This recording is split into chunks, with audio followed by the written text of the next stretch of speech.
पहले बात महाराष्ट्र चुनावों की, इस पर नाना पटोले का बड़ा दावा सामने आया है। कांग्रेस 75 से 80 सीटें जीतेगी, ये नाना पटोले की तरफ से कहा जा रहा है। बटेंगे तो कटेंगे का नारा नहीं चलेगा। नाना पटोले ने यह भी कहा मराठी ओबीसी वोटर्स का कांग्रेस पर भरोसा है, महायुति का सूपड़ा साफ हो जाएगा, ये भी कहा गया नाना पटोले की तरफ से।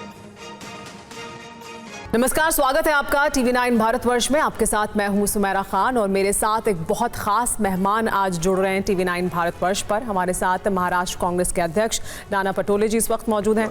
महाराष्ट्र में चुनाव अपने चरम पर है, इस वक्त राजनीति अपने चरम पर है, तो तमाम राजनीतिक मुद्दों पर, महाराष्ट्र की राजनीति पर, सब मुद्दों पर बात करने के लिए हमारे साथ नाना पटोले जी हैं। लोकसभा चुनाव में कांग्रेस पार्टी को एक अच्छी बढ़त मिली और जो उम्मीद नहीं की जा रही थी उस तरह की बढ़त मिली। आप लगातार ये कह रहे थे कि कांग्रेस पार्टी ये प्रदर्शन करने वाली है और उसी तरह का प्रदर्शन हुआ। अब विधानसभा चुनाव में आपका आकलन क्या है कांग्रेस पार्टी के लिए? एकदम क्लियर है, महाराष्ट्र में जो हरियाणा में बीजेपी ने खेल खेला था वो महाराष्ट्र में नहीं चलेगा। जाट वर्सेस ओबीसी किया था, वो यहाँ नहीं चल सका। यहाँ ओबीसी वर्सेस मराठा करके देखा उनने, वो भी नहीं चला। तो मूल सब्जेक्ट है कि फिर उन्हें दूसरा सब्जेक्ट लाया, बटेंगे तो कटेंगे, एक है तो सेफ है। उन्हीं के पार्टी के लीडर ने उनका विरोध किया कि ये लैंग्वेज महाराष्ट्र में नहीं चलेगी। ये मूल सब्जेक्ट है कि हमने शुरुआत में कहा था कि जितना अमित शाह घूमेंगे, उतना ही मोदी घूमेंगे, उतना योगी घूमेंगे, महाराष्ट्र में उसका फायदा महाविकास आघाड़ी को होगा। और वही आज सीक्वेंस है कि महाराष्ट्र में महाविकास आघाड़ी के पक्ष में ये चुनाव जा रहा है। कांग्रेस 75 से 80 तक सीटें महाराष्ट्र में जीतेगी और महाविकास आघाड़ी करके हम 250 के ऊपर सीटें हमारी आएगी। ये जो एक लाइन है या ये जो एक बात है जो बार बार कही जा रही है कि एकजुट रहने की जरूरत है, और इसके विरोध में वो कांग्रेस पार्टी पर ये आरोप लगाते हैं कि कांग्रेस पार्टी दरअसल जातियों में बांटने की राजनीति कर रही है। देखो, भाजपा तो झूठ बोलने में एक्सपर्ट है और वो झूठ बोलते बोलते ही इतने सत्ता में आए। किसानों से वादे किए, अनएम्प्लॉयमेंट लोगों के साथ इन लोगों ने वादे किए, गरीबों से वादे किए, महंगाई कम करेंगे, यहाँ तक क्या क्या वादे किए उनको ही पता है। हजारों झूठ उन लोगों ने बोल दिया है। महाराष्ट्र में देवेंद्र फडणवीस की सरकार 2014 से 19 तक की देखी गई। 2.5 साल में इनकी जो गुंडाराज इन लोगों ने लाया, जो जिस तरह से भ्रष्टाचार के माध्यम से सरकार इन लोगों ने लाई, इसका भी महाराष्ट्र में बहुत बड़ा असर रहा है कि महाराष्ट्र की जनता ने बीजेपी की असलियत लोगों के सामने आई। और मैं शुरुआत से ही कह रहा था कि भाजपा इस बार, और जो वोट भाजपा के फेवर में था वो भी वोट इस बार भाजपा को नहीं गिरेगा। और आप देखना रिजल्ट में कि भाजपा एकदम समटी हुई पार्टी महाराष्ट्र में देखने मिलेगी। कांग्रेस पार्टी के लिए आप कह रहे हैं कि मराठा और ओबीसी में जो विभाजन करने की कोशिश की गई वो काम नहीं कर रहा है, तो क्या मनोज जरांगे पाटिल क्योंकि अपने कैंडिडेट्स को समर्थन नहीं कर रहे हैं और वो पीछे हटे हैं, क्या उसकी वजह से आपको उम्मीद है कि आपको समर्थन मिलेगा पूरा? देखो, जो खेला था मराठा ओबीसी का वो बीजेपी ने खेला था। 2014 में ही यही फडणवीस ने और यही मोदी जी ने यहाँ आके बोला था कि हमारी सरकार दिल्ली में आने के बाद और राज्य में आने के बाद हम मराठा को आरक्षण देंगे। अब जो लोग जाति निहाय जनगणना तैयार करने को तैयार नहीं है, सेंसस करने को तैयार नहीं है, मोदी जी उसका विरोध कर रहे हैं, वो लोग कहाँ से आरक्षण देंगे? जो आरक्षण है वो भी खत्म करना ये चाहते हैं। और महाराष्ट्र में जिस तरह से ओबीसी और मराठा का जो फैक्शन हुआ है, जो आपस में इन लोगों ने लड़ाया है, तब लोगों को भी ध्यान में आ गया कि इसके पीछे जो करतूत है वो बीजेपी की है। लेकिन नाना जी, कांग्रेस पार्टी के पास मराठा नेतृत्व नहीं है उस तरह का जैसा कि पहले था। विलासराव देशमुख के बाद अशोक राव चव्हाण भी बीजेपी में चले गए, तो कांग्रेस पार्टी के पास ऐसा लगता है कि जो मराठा नेतृत्व था उसकी एक कमी दिखाई देती है। क्या आपको लगता है उसकी वजह से किसी तरह का आपको नुकसान हो सकता है इस चुनाव में? किसने बोला आपने? अशोक चव्हाण तो खुद हार गया, उसके जिले में तो हमारा कैंडिडेट चुन के आया, पार्लियामेंट हमने जीती। आज भी पार्लियामेंट हम बाई इलेक्शन में जीतेंगे।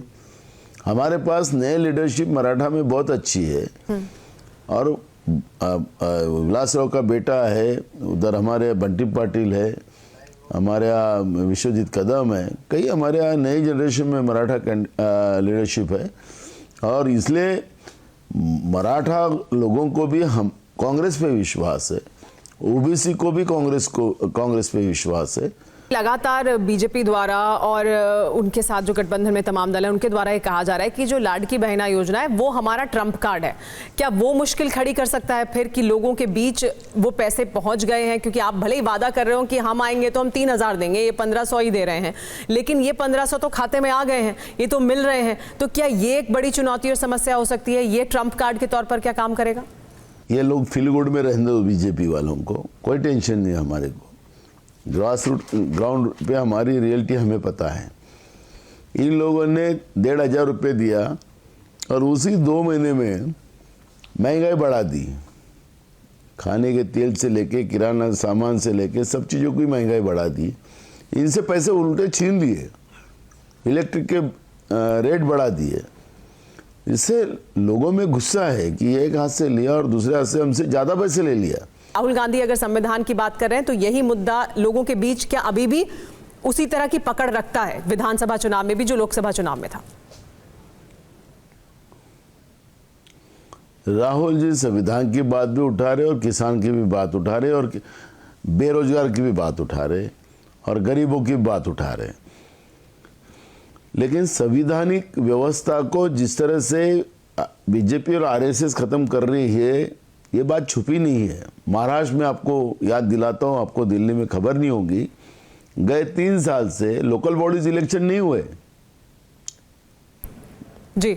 महानगर पालिका के चुनाव नहीं हुए, नगर पालिका के नहीं हुए, जिला परिषद पंचायत समिति के नहीं हुए। हमारे संविधान तो कहता है कि 5 साल में चुनाव लेना चाहिए। तो क्या यह संविधान को खत्म करने की व्यवस्था नहीं है? लोकतांत्रिक व्यवस्था को खत्म करने की व्यवस्था नहीं है? राहुल जी जो बात बोल रहे हैं वो जनता की बात बोल रहे हैं, वो जनता का आवाज है, वो जनता की तकलीफ है। मैंने आपसे शुरुआत में पूछा था कि आपका आकलन क्या है कांग्रेस पार्टी के लिए? कांग्रेस पार्टी कितनी सीटें जीतने वाली है? जितनी सीटों पर आप लड़ रहे हैं उसमें से? मैं कहा था कि आपको 75 से 80 तक सीटें कांग्रेस पार्टी जीतेगी। तो फिर मुख्यमंत्री कांग्रेस पार्टी का होगा? वो लड़ाई नहीं है ना हमारी लड़ाई जो थी शरद पवार जी, मैं और उद्धव जी की, हमने लड़ाई को डिसाइड किया है कि जो महाराष्ट्र को गुजरात को बेचने का काम ये लोग कर रहे हैं। नरेंद्र मोदी और अमित शाह ने महाराष्ट्र को जो एटीएम बना के रखा है और महाराष्ट्र को बचाना हमारा दायित्व बनता है। और इसलिए हमने तीनों ने ये डिसाइड कर लिया कि पहले महाराष्ट्र को बचाएं। रही सत्ता की बात, तो हाईकमांड बैठ के हमारे डिसीजन लेंगे, जो डिसीजन लेंगे सबको एक्सेप्ट रहेगा। लोगों के क्या मन में ये नहीं होगा कि मुख्यमंत्री कौन हो, और अगर मुख्यमंत्री हो कांग्रेस पार्टी का मुख्यमंत्री होगा तो कौन होगा? देखो, एकदम क्लियरिटी मैंने आपके सामने रखा, लेकिन आप कंफ्यूजन करवा रहे हो। महायुति में क्या चल रहा है आपको पता है? उनका मैनिफेस्टो सबका अलग अलग है, उनका गारंटी सबका तीनों का अलग अलग है, एक साथ नहीं है, उनमें यूनिटी नहीं है। बीजेपी और वो अगर सरकार बनाने का समय आया तो पहले उनकी में यूनिटी नहीं है, तो सरकार कहाँ से बनाएंगे वो लोग? तो वो भी तो कंफ्यूजन महाराष्ट्र की जनता में है। वोट जिहाद की बात कर रहे हैं फडणवीस, वो कह रहे हैं कि वोट जिहाद हो रहा है और इस तरह के फतवे जारी किए जा रहे हैं जिसमें कहा जा रहा है कि आप महाविकास अघाड़ी को वोट करिए, महायुति को वोट मत करिए। तो आरएसएस वाले भी तो फतवे निकालते हैं, उनको क्यों नहीं बोलते आप लोग? अगर मुस्लिम धर्मगुरु अगर निकालते हैं तो तकलीफ है, और आरएसएस वाले निकालते हैं तो वो लोग घूमते हैं तो आरएसएस ने मोर्चा संभाल लिया, ऐसा आप लोग बताते, तो ये क्या हो गया? लेकिन ये जो जिहाद की बात होती है, जो लोकतंत्र को मानते नहीं, उसको वो लोग बोलते हैं वोट जिहाद। मुझे वोट किसको करना है, या हमारे डॉक्टर वजाद मिर्जा को किसको वोट करना है, या उनके मिसेस को किसको वोट करना है, वो उनका अधिकार है, फंडामेंटल राइट्स है। तो किसी को वोट करना है तो उसको तुम कैसे जबरदस्ती कर सकते हो? लोकतांत्रिक व्यवस्था में सत्ता के लिए बीजेपी कुछ भी करे वो धर्म की बात हो गई, और लोग वोट करे वो अधर्म की बात होती है। इनको पूछिए बीजेपी वालों को सवाल ये कि आप लोग ये दाऊद के साथी को कैसा टिकट दिया? तुमने कहा था, हमने नहीं कहा था कि नवाब मलिक ये सवाल तो पूछा गया है उनसे, ये सवाल पूछा गया है उनसे बार बार, और बीजेपी उस पर सफाई ये देती है कि हमारा तो कैंडिडेट नहीं है, हमने तो दिया नहीं टिकट, और हम प्रचार भी नहीं कर रहे हैं, और हम क्लीन चिट भी नहीं दे रहे, जो होगा वो एजेंसी से मिलेगा क्लीन चिट। तो वो तो अपने आप को उससे अलग कर रहे हैं, वो कह रहे हैं कि अजीत पवार की पार्टी का मामला। ना ना ना ना ना ना ना ना ना ना ना नहीं नहीं, मैं आपको रोक रहा हूँ। ये नरेंद्र मोदी जी आ रहे महाराष्ट्र में, अमित शाह आ रहे और योगी आ रहे, तो महायुति को वोट मांग रहे ना, नवाब मलिक को छोड़ के नहीं मांग रहे ये लोग। चिदबी और मेरी और पटबी में मेरी ऐसे नहीं हो सकता ना। तो नवाब मलिक और अजीत पवार के बारे में, नवाब मलिक और अजीत पवार के बारे में आप क्या सोचते हैं? भ्रष्टाचारी हैं? मैंने नहीं कहा, प्रधानमंत्री ने उनके ऊपर ये कर दिया ना, 17,000 का करोड़ का भ्रष्टाचार किया, भोपाल से बोला था ना। हाँ जी बिल्कुल बोला। नवाब मलिक को और देवेंद्र फडणवीस चक्की पीसिंग वाले बयान वो दे चुके हैं, लेकिन आप क्या सोचते हैं? हाँ, पीसिंग हाँ, हमें क्या सोचने का है? जो लोगों ने जिनके ऊपर एलिगेशन लगाया वो इनके कैंडिडेट है ना। आपके नतीजे आएंगे तब आपसे फिर दोबारा बात होगी, तब बात करेंगे कि कांग्रेस पार्टी सबसे बड़ा दल बनकर उभरा या नहीं, और क्या उपलब्धि आपने हासिल की विधानसभा चुनाव में। बहुत शुक्रिया टीवी 9 भारतवर्ष से खास बातचीत करने के लिए नाना पटोले जी।